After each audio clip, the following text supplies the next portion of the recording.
All right, let's make a quick little change. For those who were at our winter concert, you know, we started, let's go all the way in. Deep tighter, it's easier. We started, in addition to, we've always kind of had an advanced combo that we've been doing, but we also wanted to create that environment for all our students. So we break off into, basically every other rehearsal, we break off into different groups to create their own environment, kind of their own band. This is the Queen's Garrison, and they were working on another basically kind of earlier jazz tune, Basin Street Blues. Again, another one of the most influential people playing it would be Louie Armstrong, though you can, you know, if you go down, you'll hear thousands of versions of it. It's been recorded, probably been recorded at least 400 or 500 different records it's been on. But then if you still go down to New Orleans or into like Chicago and early jazz, you can guarantee that you're going to hear Basin Street Blues played 1,000 times. You guys want to say anything else about Louie Armstrong, or you guys all spent that? So, all right. Well, I'm going to hand it over to them to one of the things when they're rehearsing as their own groups, they have to myself and Tommy are not always up here directing them. We kind of sit back more as coaches in this perspective. They give them our opinions, and we start having them take ownership of the rehearsal process a little more. So that's one of our themes here. So we'll hand this off to these guys to play.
All right, this is now SFJ and the boys, and they're going to be doing a tune by Dizzy Gillespie called Manteca, and I'm going to let them start by talking a little bit about some things about Dizzy Gillespie, and I'll chime in at the end. Alrighty, so Dizzy Gillespie had a huge impact in the role of civil rights inside our nation and as a U.S. ambassador. He was inspired by Louie Armstrong. In 1955, Congressman Adam Clayton Powell Jr. convinced U.S. leaders that jazz was the best way to intervene in the Cold War cultural conflict. So trumpeter Dizzy Gillespie became the first jazz ambassador to help counter Soviet stories about American racism. And he kind of had a little bit of a disagreement and a little bit of conflict with fellow jazz musician Louie Armstrong, because Louie Armstrong was more focused on fighting for school desegregation and civil rights inside the United States, and he actually canceled the Soviet Union tour in response to the treatment of African Americans in the South, in particular with the event of Little Rock 9. And another fun fact about Dizzy Gillespie is that he became immediately recognizable because of the shape of his trumpet. The bell horn, like this part, is at a 45-degree angle because somebody sat on it. But he discovered that the new shape improved the instrument's sound quality, and yeah. Another notable thing about Dizzy Gillespie when you would see him is that in typical trumpet embouchure, it's not really considered proper to blow out your cheeks, but he would, and he was really known for having really big puffed out cheeks every time he played, as well as he was also known to be one of the co-founders, or like one of the founders of bebop, which is one of the new, or like is considered one of modern jazz styles that is known out today, and it's really popular in the New Orleans jazz scene. It's typically kind of considered and recognized as kind of like a hot jazz, while like traditional jazz is more cool and smooth. So, yeah.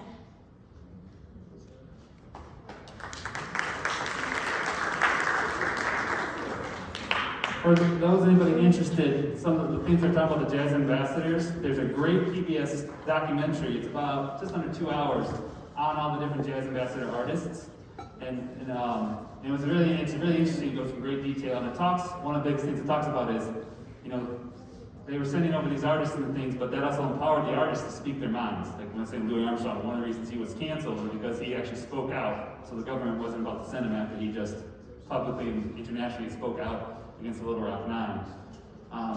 And in that, to Sarah's point about bebop, Dizzy's considered the father of bebop, and that's considered that one of the reasons bebop is such an important thing is it was a way for the jazz musicians to show that their music was at the same level, if not more advanced than classical music.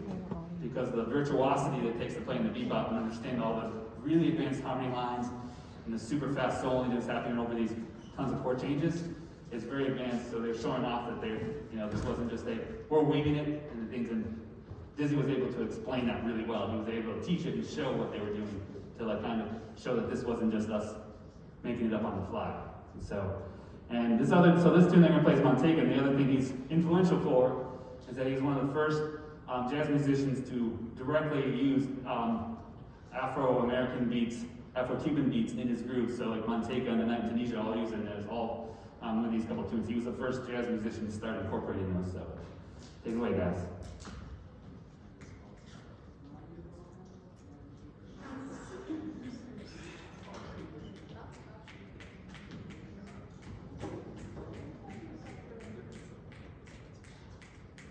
Sometimes I'm the moderator in the group, I'd say, as a coach too, where they have they're starting to work with their own kind of disagreement.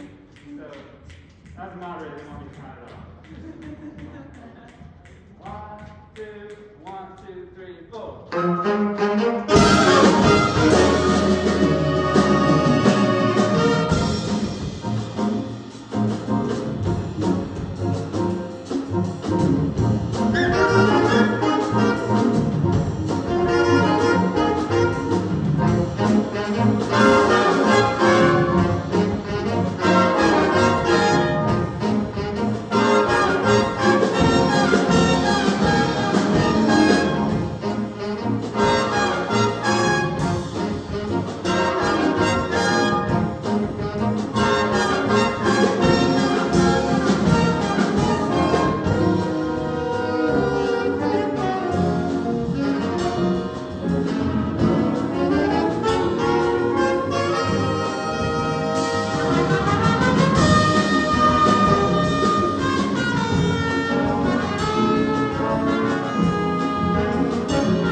By the way, you can't see him right now in that band. Fushi's playing the piano. He's down in the pit joining us. Our piano's down here in the pit.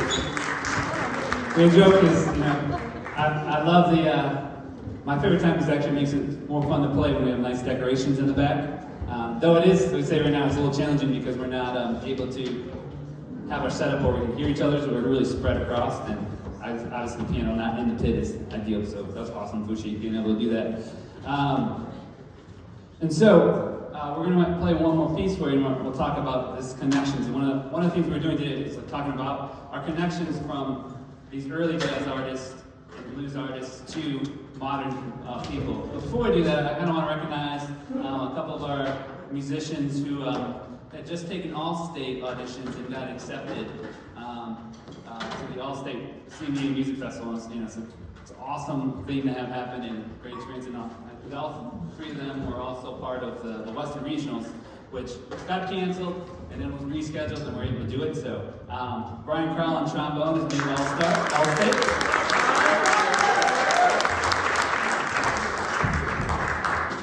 Gupta has also made All-State. And now he's playing bass, but he is an oboist. It's John Russell on bass playing oboe. John scored a 267 out of 270, only 3 points off, so that's a phenomenal work. A couple other things before we jump back into this thing is we do have more performances coming up. One of the biggest things I've been holding off to tell all the parents yet just because I wanted to get through this. But in just over a month, we'll have the El Sistema residency happening here.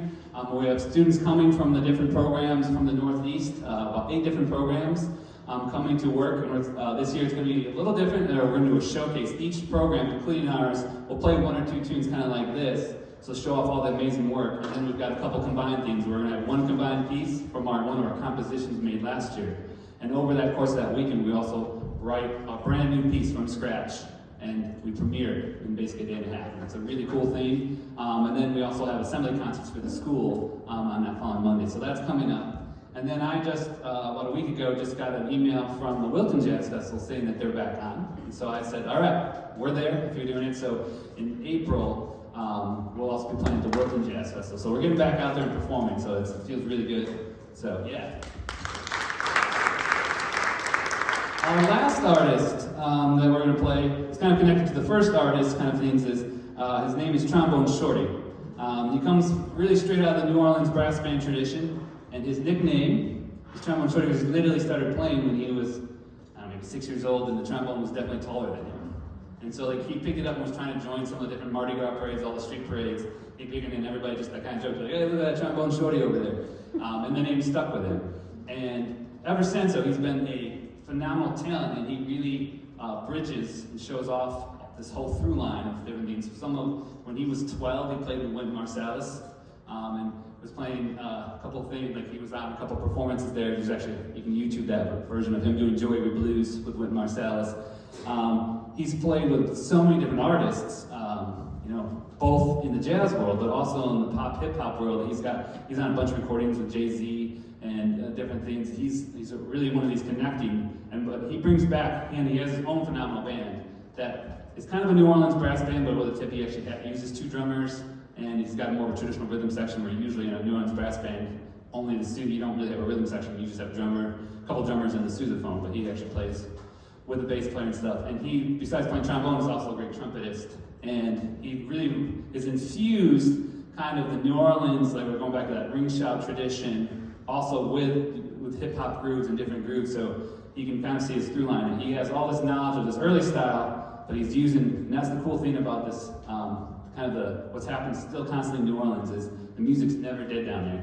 They just take all the different styles and they keep fusing them together so like it's just this vibrant place. So I would always highly visit down there and just enjoy the great music. So this is Trombone Shorty's Hurricane Season.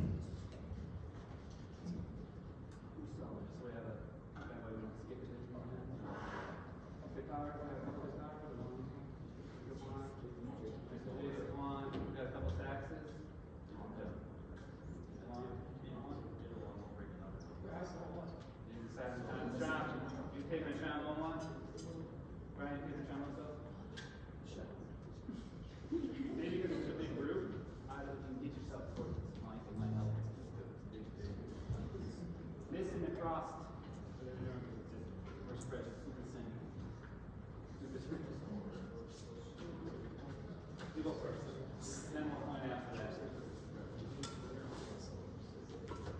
The solos are in the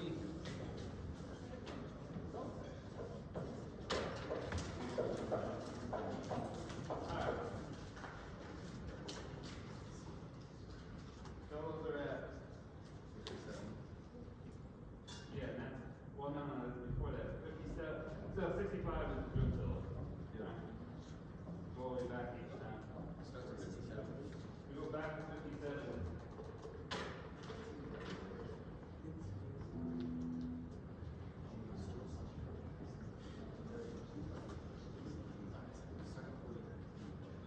Yes.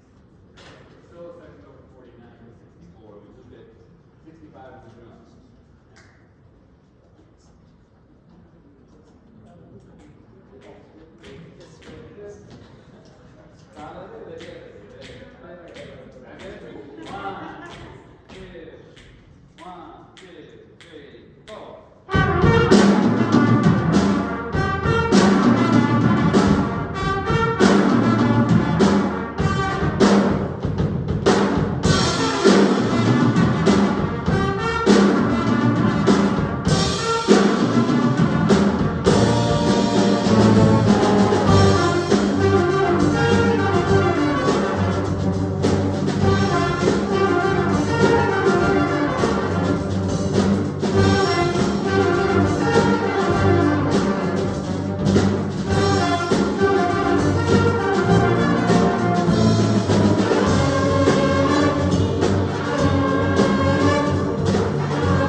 thank you so much for coming, taking time out of your day to come and listen to us, and we'll be in touch and we'll be performing more for you. Thank you very much.